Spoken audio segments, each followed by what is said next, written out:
Hello दोस्तों, आप सभी का स्वागत है फिर से एक और नए वीडियो में। जैसा कि दोस्तों आप लोग यहाँ पर देख सकते हैं कि कौन जीत रहा है, नया डेट क्यों मिला, केस कब होगा फाइनल। दोस्तों यह वीडियो थोड़ी सी लंबी होगी, तो इसलिए आप सभी से मेरा एक निवेदन है कि यह वीडियो शुरू से लेकर लास्ट तक देखिएगा ताकि आपको पूरी जानकारी समझ में आ सके। तो सबसे पहले वीडियो को शुरू करने से पहले दोस्तों, अगर आप हमारे चैनल पर नए हैं तो चैनल को सब्सक्राइब कर लीजिएगा। साथ ही साथ इस वीडियो को तमाम साथियों को पास शेयर कर दीजिएगा ताकि जानकारी उन तक पहुँच सके। और वीडियो में जानकारी पसंद आई होगी दोस्तों तो इस वीडियो को एक प्यार से लाइक जरूर करके जाइएगा। चलिए वीडियो को स्टार्ट करते हैं। दोस्तों तो आप सभी को पता होगा कि जब आपका 26/3/2025 को सुनवाई था सुप्रीम कोर्ट में, सुनवाई खत्म होने के बाद जब आपका सुप्रीम कोर्ट में फैसला यह सुनाया जाता है कि अगली तारीख यानी नया तारीख दे दिया जाता है।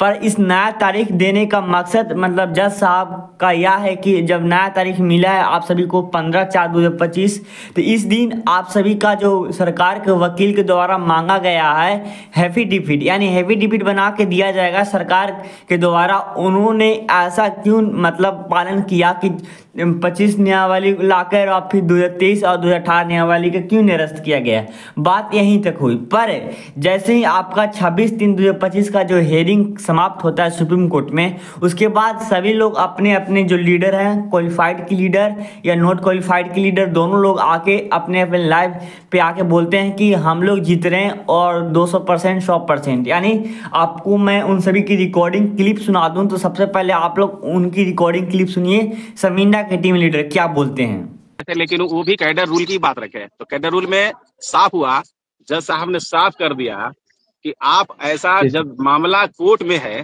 तो आप बीच में बदलाव क्यों कर सकें। क्या एविडेंस आपके पास, क्या ऑर्डर है सुप्रीम कोर्ट का, कुछ इस टाइप का ऑर्डर है। आपने 23 भी बदला और 25 भी बदला। 25 क्यों लाए, क्या 25 से कोई विज्ञापन निकाले है? सबसे बड़ी भाई यहीं पे पकड़ना है सभी लोगों को कि क्या आपने 25 कैडर रूल पे कोई विज्ञापन लाया है? नहीं। विज्ञापन किस पर है?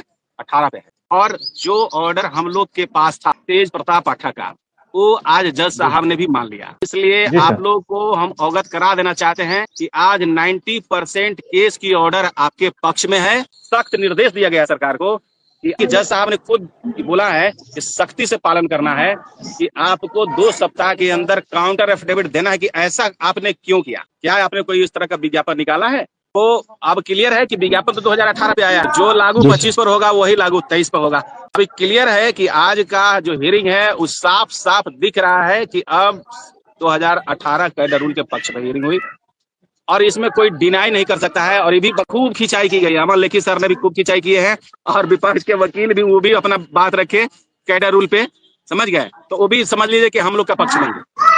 तो आज सारे लोग को हम एक संदेश देना चाहते हैं कि आप लोग तैयार रहिए, 110% अब जीत पक्की है और 2018 कैडर रूल की ही जीत होगी। अब आप लोग क्वालिफाई की टीम लीडर की भी रिकॉर्डिंग सुन लीजिए कि वो लोग क्या बोल रहे हैं अगली तारीख को लेकर। हमारा जो केस है एकदम 200% हम लोग का जीत सुनिश्चित है। आज के बहस में एकदम क्लियर जो है एकदम मैसेज हम लोग को मिला है। और आपको वही सरकार के जो वरीय अधिकारी हैं, हेल्थ डिपार्टमेंट के जो सेक्रेटरी हैं, उनको नियमावली में एफिडेविट जमा करने के लिए 2 सप्ताह का टाइम दिया गया।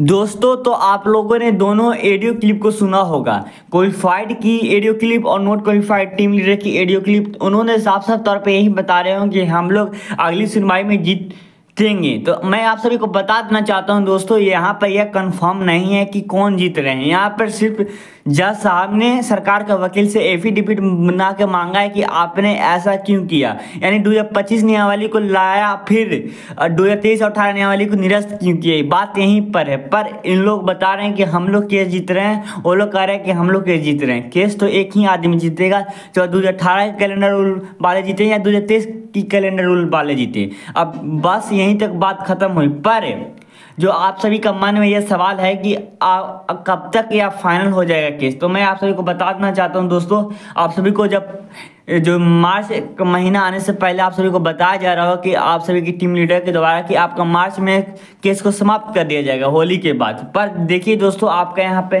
फिर से न्यू डेट मिल गया। जो आपका न्यू डेट मिला है 15/4/2025 को, यानी फिर से चौथा महीना में यह डेट दिया गया है। पर यहाँ पर आप लोग यह कंफर्म नहीं कर सकते कि आपका 1 महीना में केस खत्म होगा कि 4 महीना में केस खत्म होगा। यह सुप्रीम कोर्ट का मामला है दोस्तों, कभी भी ये लंबा समय भी जा सकता है और शॉर्ट समय में भी खत्म हो सकता है। तो इसलिए आप लोग इंतजार कीजिए।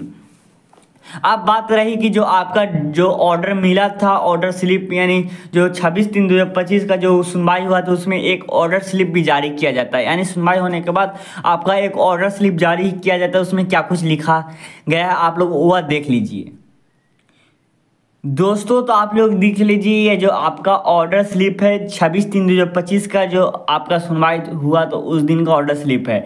इसमें आप लोग अगर देखेंगे तो यह सब इंग्लिश में लिखा हुआ है। तो मैं आप सभी को बता देना चाहता हूँ, इसमें जो मेन पॉइंट है सिर्फ यहाँ पे ये लिखा गया है, petitioner for special leave to appeal, serial number, यहाँ पे filing judgment and order dated, इतना मतलब इसमें सिर्फ तौर पे बताया कि क्या कुछ हुआ है 26/3/2025 को। यानी इसमें भी साफ साफ तौर पे यही बताया जा रहा है कि आपका जो जज साहब ने सरकार के सेक्रेटरी जो आपका BTSC ANM का जो आपका विज्ञापन जारी किया गया उनसे और जो सरकार से मांगी है हाफिडेविट। आप हाफिडेविट बना के देगी सरकार की, आखिरकार उन्होंने ऐसा क्यों किया, 2025 नियमावली का लाने का उनका मकसद क्या था, बस यही कुछ बात होगी आपको 15/4/2025 को, ठीक है।